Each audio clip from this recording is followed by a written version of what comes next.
Hello po mga kalingap, ito na po sa ating channel. Ngayon po ay papunta po ako sa ospital.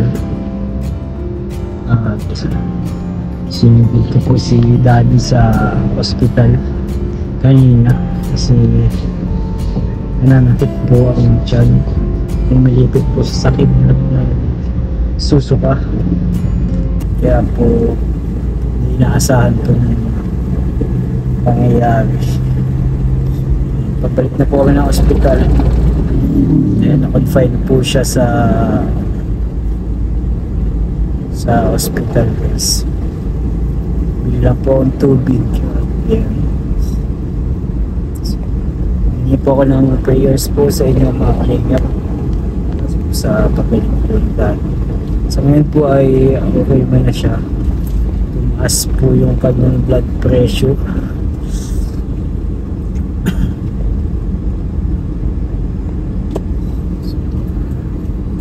Dahil po dun sa pagsusuka niya. Hindi pa namin alam kung ano po ang findings po. Kaya malalaman po siguro mamaya. Kasama po sa prayers. Hindi na ako mag-part. Mas pwede ba part dyan? Dito na lang tayo.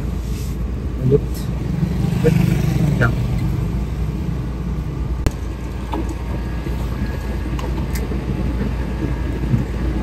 Dito na lang siguro sa parking.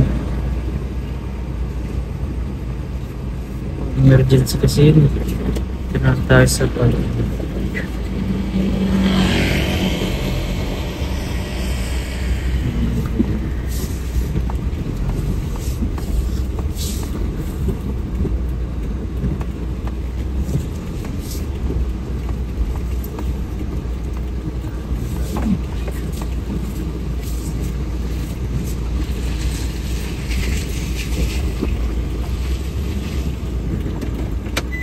Lang po ako.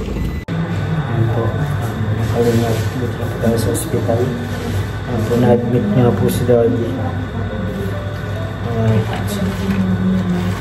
Sobrang sakit po yung kanyang tiyan. Pero ngayon po ay magpapahinga na po siya. Buti na lang po at nagala po siya sa hospital agad. Gaso po tayo dito. Yeah, please. Wait lang po. Yan po, naka-share na.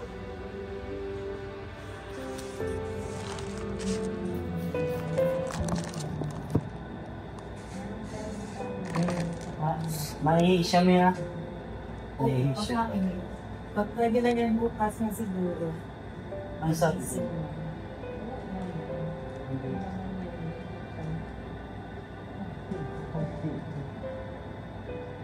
Mawin mo na kami. Mawin na kayo dito. Sige na. Umaga na tayo magpunta. Magdala ka mainit na tubig. May termo tawag doon. Termo? Iyan doon sa... Sana ka ano ito? Ba't mahigit pa ba? dala ko yan. Wala na? Kaya mo na dito. Oo.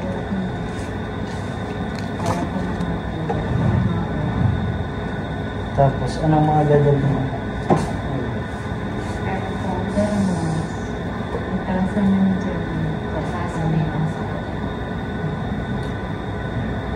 Ang kape natin doon, yung great base, tapos ayaw ko stick. Yung gatas, yung gatas ko. Kaya dapat makubi apat na po ako ng ganda. Ang hanip niya. Mahal ka na yun? Hindi, bukas na. Bukas na.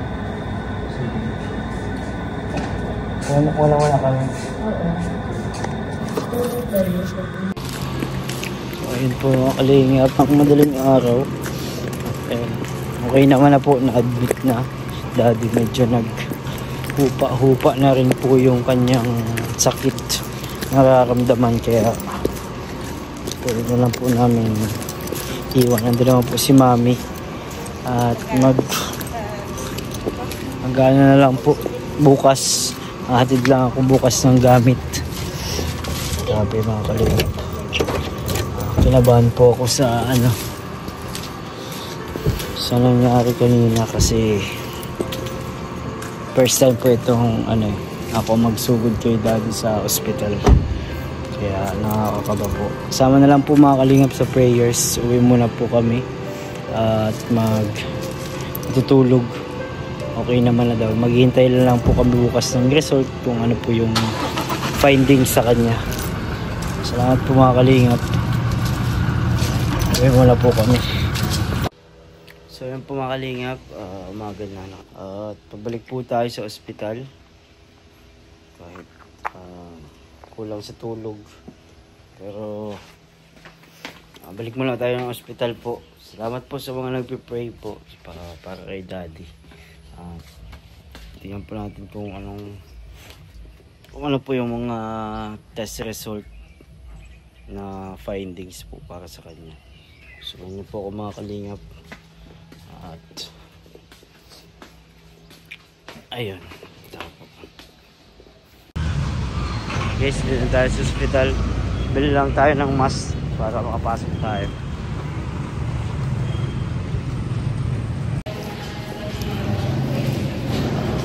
Ayan, live. Hindi na tayo sanay mag face mask. Tagal lang hindi naka face mask, pero kailangan po required dito para po sa natin dito makapasok. Elevator tayo, no?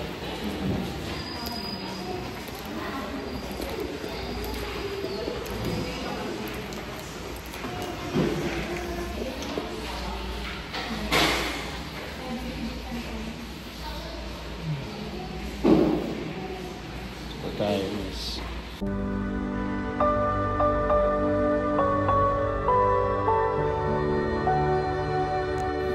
Nagtaas ang BP mo. Tapos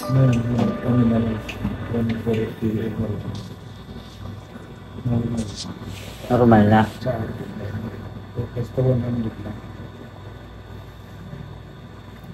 Kaya ka nagsusuka dahil sa BP.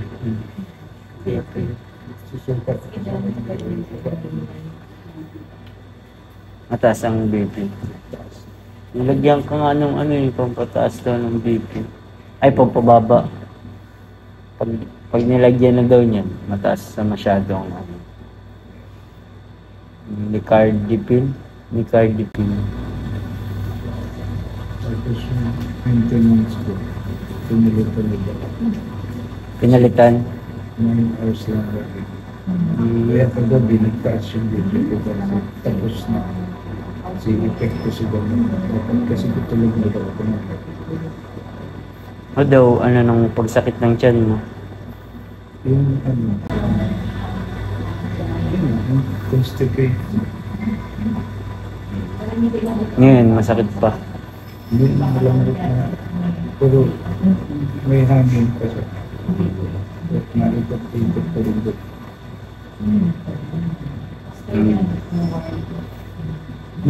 May tanong mo si Doc kung anong gamot pagka nagsakit ko lang.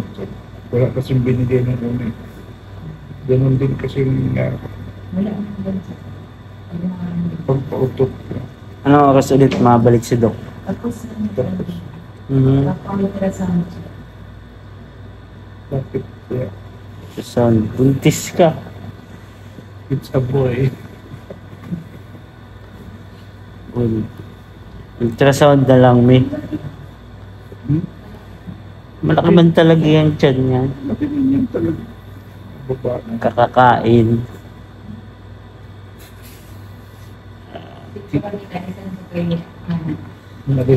Hindi pa ito makakalabas ngayon. Papeles. Hindi ka makakalabas. Ano yan? Sagot. Papasting ka pa no? Nagpasting ako sa baka. Nagalastos niya. Pwede ka naman natin magkain.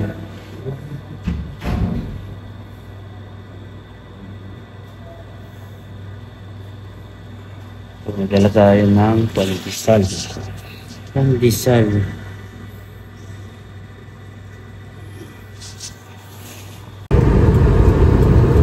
So, ayun po ba kalingap at ayun, away muna po tayo. Tignan natin si mami at maliligo at makuha ng ibang gamit kasi kagabi po ay emergency na, hindi na po nakapagdala ng ibang gamit, kaya balik na lang po ngayon. Dati po sa ngayon ay naman, okay naman ang pakiramdam niya, nagjo-joke na nga sumakit lang talaga yung tiyan niya siguro, tapos na high blood siya doon sa sakit niya, dahil doon sa sakit, kaya po talagang nagpadala na siya sa ospital. Pero ngayon, maghihintay pa po tayo ng mga test po ni ultrasound pa siya mamaya para makita talaga po kung ano yung cause ng pagsakit ng tiyan at iba pa mga test niya sa blood. Grabe po, iba ang pag meron may sakit hindi mapapanatag kalooban. Pero ang asikasuhin pa po ay PhilHealth naman, kasi tigil pala yung mga PhilHealth. Sana ay asikaso ngayon. Pero sa mga nagtatanong po, okay naman po si Daddy. Sana hopefully bukas makalabas na din para di na tumaas pa yung bill, kasi tataas pa yun hanggat nandun ka sa ospital, nagcha-charge pa na nagcha-charge ang lahat. Pero ngayon okay man ang pakiramdam niya, dapat makakain na siya mamaya after ng kanyang huli na bang test yung ultrasound po? Yun ang huling test naman na yata po yung ultrasound.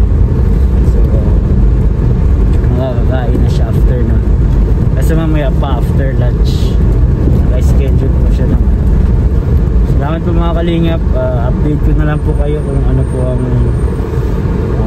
mga result sa salamat po sa mga nag-message na magpe-pray po sila para kay Daddy. Yung iba din po na concern, thank you po. Patuloy po tayo mag-pray para po sa fast recovery, and sana okay yung mga test, walang makitang mga komplikasyon para pwede na siya agad lumabas. Pray din po natin sila Kuya Bal na nagbibiyahe ngayon papuntang Singapore. Sa lahat po mga kalingap, please don't forget po, kung hindi pa po kayo nakaka-subscribe, subscribe po kayo sa ating channel. Siyempre huwag kalimutan si Kuya Bal, Kalingap Rap, at ang bagong second channel, ang Rap Matubang Vlogs. Ngayon ay ang pangalan na ay Kalingap Tahanan. Baka di pa po kayo nakaka-subscribe. Salamat po mga kalingap. Yun naman po. Bye bye po. Jesus loves you. Ingat po tayo lahat.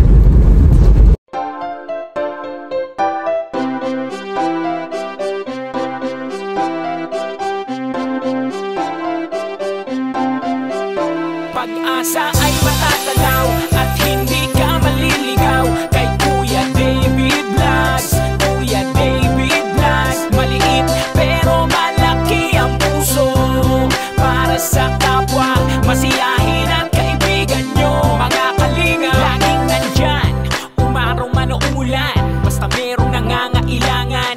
Mabuti na kaibigan, kasamang lumaban sa kahirapan. Kahit anumang pagsubok, para sa inyo merong mabuti na puso.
kinakailangan. Mabuti ang puso, palagi siyang maaasahan.